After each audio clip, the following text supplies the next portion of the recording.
Hey guys, what's up? It's Charlie here, and today we're going to be looking at the 10 most dangerous prison inmates in the world. We all know that prisons are one scary place, mainly because of who's in them.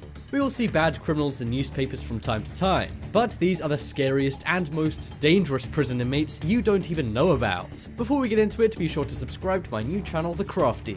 Link's in the top right corner now, check it out. Coming in at number 10, we have The Real Pennywise. We all know the hit book, miniseries, and now movie It. It is about a clown that goes around scaring kids and taking their lives. This is good for a fright, but it's all fiction, right?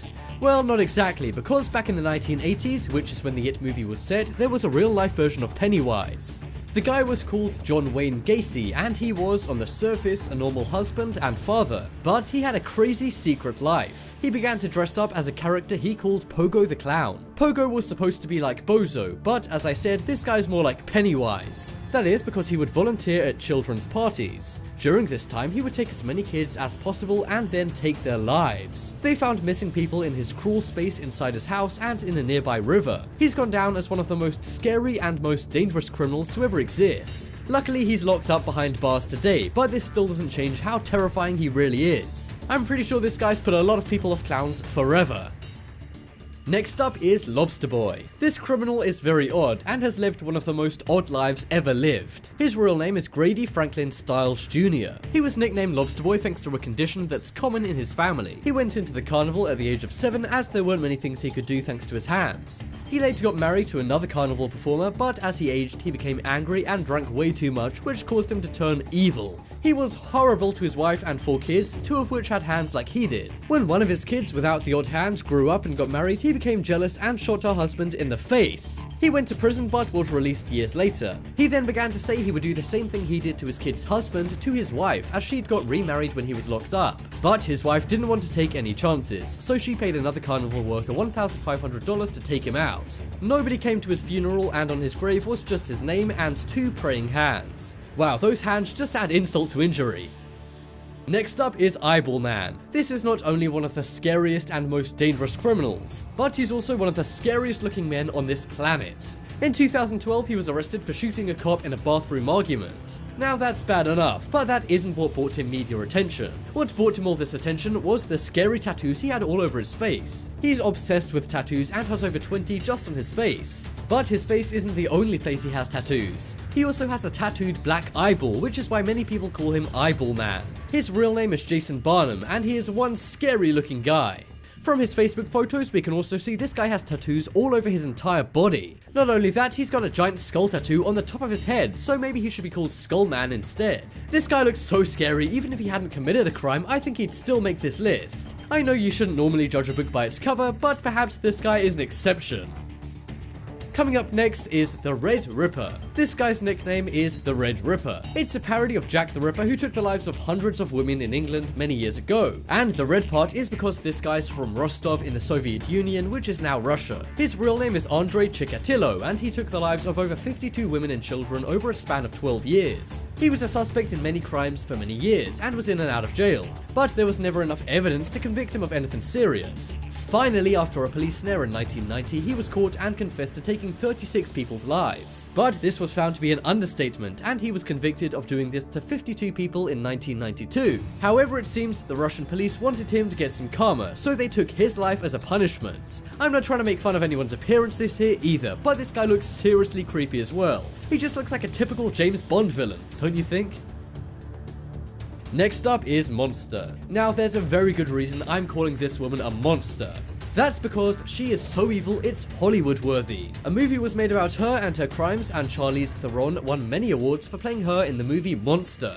Her real name is Aileen Wuornos, and she's one of the only women on this list. But don't worry ladies, this is a good thing, as she is awful. She took the lives of 7 men between the years 1989 and 1990. She unfortunately did have a pretty rough childhood, but that still didn't stop people from being seriously angry when her crimes came to light in 1991. She was arrested and confessed to everything 4 days later. She remained in jail for about 11 more years until she passed away herself thanks to the jury vote. In court she was acting crazy and freaked out all the jurors and even the judge. The reason she got such a harsh sentence is because she showed absolutely no remorse and said she would happily do it all again.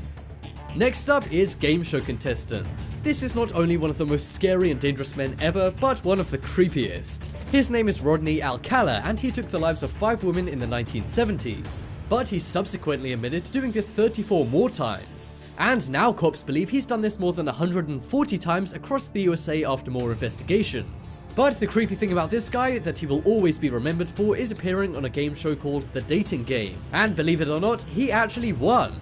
He was introduced by the host as a photographer, which is creepy as he would lure his victims, who were mainly models, to him by saying this.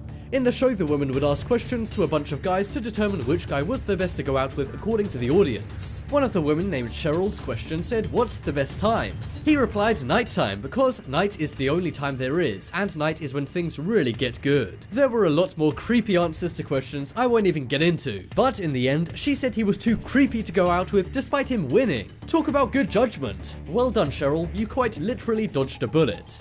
Next up is Underwear Strangler. Yeah, as you can tell by this guy's name, he is seriously strange. This guy's real name is Johann Unkundwagen, but he went as Jack.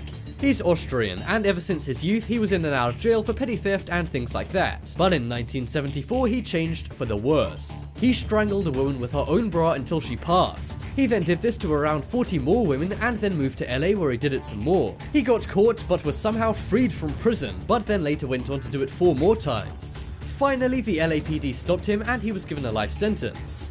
But the creepy thing about this guy is he was writing for magazines during all this, and people didn't even know it was him writing. Imagine your favorite columnist doing something like this. I don't know about you, but that would really freak me out. And even after he went to jail, he was still writing in his cell. He was in prison for around 4 years, but then chose to take his own life by a similar method he used on other people. I guess that's karma for you.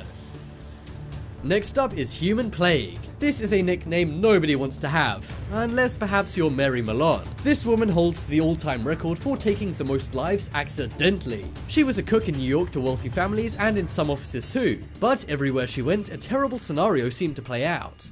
Within 2 weeks of any place she became a cook at, all of the residents or workers developed serious conditions. And as healthcare back then wasn't so great, a huge amount of people ended up passing away. She was investigated by the police many times as they spotted a very obvious pattern of this happening over 20 times. But Mary denied doing anything to the food and said it was all one big coincidence. But it turned out Mary herself was very ill. She knew this and caused all the food to become bad and give others illnesses. She claimed she had no idea about it. She was treated and then lived freely outside of jail. And the police actually acted like she was a victim because she was sick.